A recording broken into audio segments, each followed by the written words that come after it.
90s babies, what's something we grew up with that today's kids wouldn't understand? Having to run from the kitchen during a commercial break while getting a snack because your TV show came back on and you couldn't pause the TV. You can't go on the internet because I'm expecting a call, mom. Being on the same wavelength with your peers because you all watched the same shows aired at the exact same time.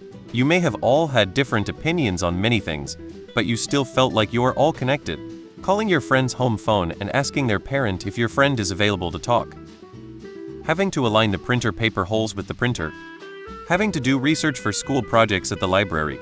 Switching to channel 3. Everyone talks about dial-up and all that. My first computer didn't even have internet. In 2004. Stretching the phone cord to get some privacy during your conversation.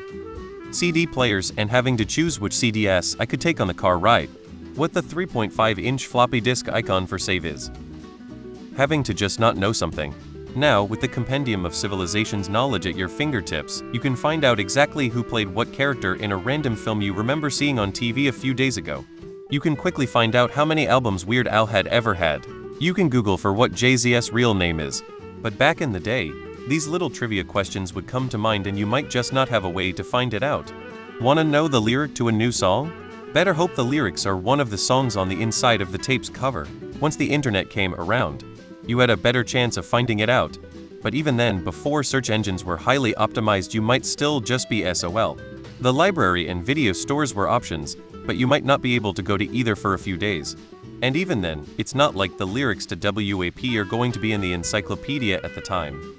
Having to rewind the movie you wanted to watch.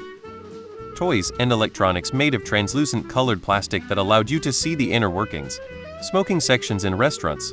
Having to specify that you wanted to sit far away from the smokers. It made half of the restaurant into this tantalizing forbidden zone. Lively, bustling shopping malls with attached department stores, one of which was usually a Sears. Speaking of stores specifically dedicated to selling the latest and greatest electronic gadgets and gewgaws, as well as physical media and games. Best Buy used to hit so different. Snow in December. Cheap food, especially if it was bad for you, and boy was it bad for you back then. The colors. Nowadays, modern, somewhat muted and minimalist styles are in. Back then, bright neon and bold primary colors were everywhere. It made life seem more alive. Encyclopedias. The fear of letting your Tamagotchi die. Getting lost was pretty easy and paper maps don't update themselves. You could be sent to an address that's literally off the grid, or the person who uses landmarks to give directions says some shit that makes no sense.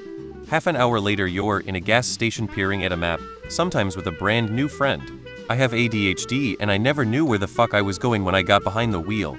My friends would get so fucking pissed.